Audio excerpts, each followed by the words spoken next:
안철수 인수위원장이 흥미로운 발언을 했습니다. 인수위는 점령군이 아니다. 그러니까 굉장히 섬세하게 인수위원들도 행동에 임해야 된다라는 말로 들려요. 국민들 앞에 겸손해야 된다. 점령군이 아니다. 이 말은 선거에서 패한 패자 측도 고려를 해야 한다라는 의미도 있어 보입니다. 들어보시죠.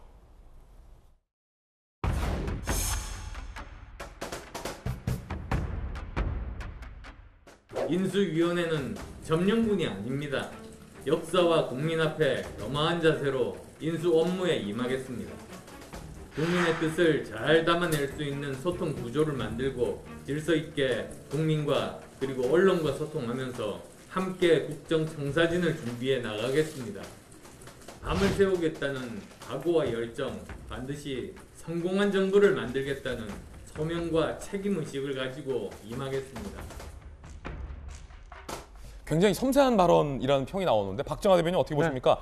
인수위는 점령군 아니다라는 이 점령군이라는 표현이 흔히 우리가 그 선거에서 이긴 측이 굉장히 고압적으로 행동할 때 점령군 행사한다 이렇게 비판하는데 그 표현 점령군처럼 행사하지 않겠다. 안철수 위원장 이거 어떤 뜻으로 보이세요? 저는 지금 안철수 위원장이 얘기한 게 두 가지 뜻이 있다고 봐요. 하나는 그 전에 저도 뭐 인수위 경험이 있습니다만 그때 보면은 사실은 선거에서 승리해서 정권을 이렇게 이양받는 측에서는 굉장히 의욕도 넘치고 그다음에 자신감도 있고 하다 보니까 굉장히 고압적으로 그다음에 표현도 거칠고 회의 중간에 이렇게 하는 경우들이 있어요. 그게 가감없이 소개되다가 결국엔 국민들로부터 이제 비난도 받고 지탄도 받는 경우가 있거든요. 저희가 좀 전에 뭐 인수위 구성하는 데 있어 인사 검증 얘기했습니다만 지금 대선 결과 보듯이 굉장히 그 차근차근 철저하게 준비해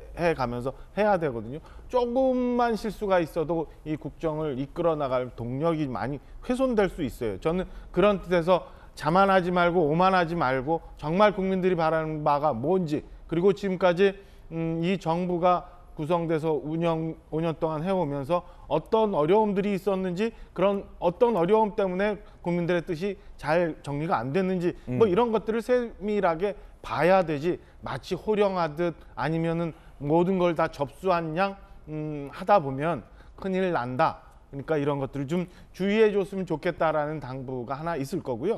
두 번째는 저는 안철수 대표가 인수위원장을 맡으면서 이제는 국민들한테 본인이 정말 행정 경험에 대한 실적을 말해줘야 될 때예요. 지금까지는 정치권에 있으면서 본인이 무언가의 실적을 꼭 내놓은 적은 사실은 제 기억엔 별로 없거든요. 근데 이번에 인수위 기간 동안에 본인이 갖고 있었던 구상을 어떻게 펼치는지 그다음에 이게 실질적으로 정부의 어떤 정책으로 반영이 되고 어떻게 운영이 되는지에 대한 저는 개인적인 시험대에 올라간 것도 있기 때문에 저는 그런 면에서 이 두 가지에 대해서 안철수 인수위원장이 당부를 하면서 각오를 다졌던 것 아닌가라고 해석을 합니다. 상당히 좀 적절한 시점에서 나온 메시지다. 그러니까 완장차고 오만하게 굴지 마라. 점령군 행사하지 마라. 이런 메시지가 담겨 있다는 거죠. 자연스럽게 초대 총리는 누가 될 것인가에 벌써 관심이 모아지고 있습니다. 어제 한 매체가 초대 총리로 김부겸 현 총리가 유임될 것이다라는 보도가 있었지만 인수위 측이 즉각 김부겸 총리는 훌륭한 분이지만 총리로서 검토하고 있지 않다라고 부인을 하기도 했었습니다. 그런데 원희룡 위원장이 이런 발언을 했습니다. 들어보시죠. 그 얘기 듣고 저는 개인적으로 가슴이 뛰더라고요. 너무 좋은 방안이라고 생각합니다. 허를 찌르는 그러니까 허를 찌른다는 게 정쟁이 아니라 정치는 상상의 영역이구나. 그런 점에서는 저는 차마 생각을 못했거든요. 저는 무조건 난 최상이 아니라고 생각합니다. 이제 원희룡 위원장 입장에서는 현실 가능성과 별개로 이 김부겸 총리 정도 민주당의 문재인 정부의 총리를 코로나 국면의 초대 총리로 제안하는 방법은 정말로 최고의 방법이다 라고 극찬을 했습니다. 물론 인수위에서는 검토된 바 없다라고 부인을 했습니다. 김부겸 현 총리의 반응은 뭘지도 궁금합니다. 함께 보시죠. 이재명 기자, 김 총리 반응은 어떻습니까? 지금 보시는 것처럼 매우 부적절하다, 굉장히 부정적인 반응을 보였죠. 그리고 이제 김 총리는 차기 정부 출범 전까지 인수인계 작업하는 것까지가 이제 본인 역할을 생각한다. 뭐 설령 마음은 뭐 더 하고 싶은 마음이 있더라도 지금 공식적인 제한엄 상태에서 본인이 왈가불 하기엔 참 어려운 그렇군요. 상황이 있죠. 물론 제가 지난번에 말씀드린 것처럼 정치적 선택이란 건 어떻게 보면 정도와 파격 사이에 선택하는 겁니다. 근데 글쎄 김부겸 총리 카드가 뭐 파격이라고 볼 수 있는 거죠. 어쨌든 민주당 문재인 정부의 마지막 총리였고 그런 점에서 어떤 통합 정부를 지향한다는 윤석열 정부의 뭐 하나의 파격 카드일 수 있는데 글쎄 제가 느낄 때는 오히려 그런 느낌보다는 오히려 거대 야당과의 갈등을 피하겠다는 소극적 카드로 느낄 수도 있다. 국민들이 볼 때는. 그런 생각 좀 들거든요. 그러니까 오히려 정도가 아닌 선택이라고 느낄 수도 있는 거죠. 그냥 자신 있게 임명하라 다른 사람을. 그렇죠. 그러니까 제가 느낌에 예. 그러니까 역시 이제 김대중 대통령도 여소야대 국면에서 당시에 진짜 실질적 이인자였던 김종필 총리를 지명했지만 결국은 인준을 못 받아서 거의 6개월 가까이 서리로 있었죠. 그러면서 전임 정부의 총리로부터 장관들 제청받는 약간 꼼수 아닌 꼼수를 쓸 수밖에 없었습니다. 그러니까 약간 그런 것들을 피하기 위한 수단으로 김부겸 총리의 유임 카드를 던지는 듯한 느낌을 줄 수도 있기 때문에 저는 오히려 윤석열 정부가 새 정부인 만큼 특히나 정권이 이제 바뀐 정권 교체의 그런 정부인 만큼 파격 카드를 선택하더라도 문재인 정부의 마지막 총리가 아니라 보다 민주당이 받을 수밖에 없는 참신한 인사 그리고 통합적인 인사를 통해서 어떻게 보면 협치의 첫 단추를 총리 인준을 풀어내는 그런 정치력을 발휘하는 게 오히려 국민들한테는 더 선명한 인상을 남길 수 있다. 저는 그런 생각이 듭니다. 이 기자가 생각하는 혹시 그 정도의 카드가 누가 있을까요? 실제 사람 어떤 인물로요? 글쎄요, 그걸 제가 지금 말하기 뭐라 하지만 아직 이제 2달이라는 시간이 남았다는 게 뭐냐면 인수위 과정 속에서 그런 인물을 발탁해내는 게 사실은 인수위의 가장 중요한 역할 중에 하나인 거죠. 찾아보면 벌써 쭈르륵 한 4-5명 이름이 훅 지나가기도 합니다. 굉장히 많다고 생각합니다. 이게 늘 자기 진영에서 사람 찾다 보니까 사람이 없는 거지 사람을 널리 쓰려고 마음먹으면 사람은 굉장히 많은 거죠. 기본적으로. 그 정도의 어떤 파격 있는 총리 카드를 자신 있게 던져라 라는 베테랑 기자의 조언이었습니다. 그러면 자연스럽게 안철수 위원장이 초대 총리까지 가는 거 아닌가 라는 기자들의 관측이 이어지고 있는 상황에서 안철수 위원장은 뭐라고 밝혔을까요?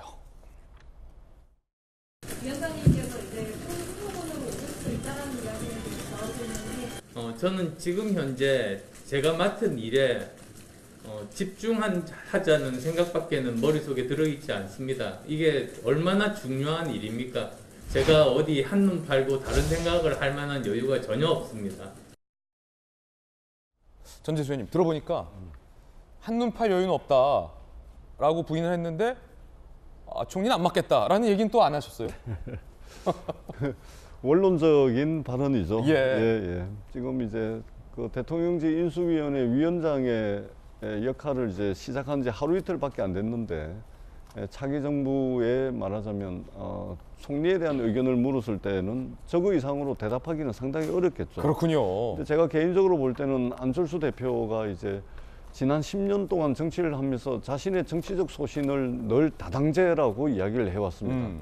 국민들의 다양한 정치적 의사가 정치 체제, 그다음에 구체적으로는 국회 의석수에 그대로 반영되는 그런 이제 다당제를 10년 동안 정치적 소신으로 주장을 해왔음에도 불구하고 지난 단일화에 있어서는 이 자신의 정치적 소신을 뒤집어 엎었죠. 말하자면 이제 다당제가 아니라 양당 체제를 강화하는 쪽으로 자신의 정치적 선택을 했기 때문에 정치적 소신을 뒤집어 엎으면서까지 단일화를 했기 때문에 적어도 내각에 참여를 하게 된다면 그에 상응하는 말하자면 국무총리나 이런 것을 이제 요구할 가능성이 상당히 많다 이렇게 보여지고 역대 이제 그러니까 문재인 정부의 총리들을 비교를 하자면은 이낙연 총리, 정세균 총리 또 지금 김부겸 총리 하고 있는데 제가 볼 때는 이제 그 안철수 후보가 처음부터 국무총리로 가는 것보다 내각의 경험이라든지 국정 운영의 경험이 없기 때문에 차라리 자신이 이제 선거 과정에서 내걸었던 과학기술 강국 여기에 맞춰가지고 이제 과학기술부 장관 정도 하고 또 이제 자신의 실력과 역량을 국민들에게 내보이고 평가받고 난 뒤에 추후에 국무총리를 한번 해보는 것도 안철수 대표가 선택할 수 있는 카드일 것 같아. 과기부 장관도 어울리네요. 예, 그 이제 과기부를 아마 과기부총리로 격상시킬 거거든요. 예. 근데 물론 이것은 안철수 대표의 희망사항일 테고 결정은 이제 윤석열 당선인께서 하시겠죠. 과학기 부총리 안철수, 사실은 V3 백신, 이거 과학기술이잖아요. 적절한 인사가 될 수도 있다라는 또 아이디어를 전재수 의원께서 던졌습니다.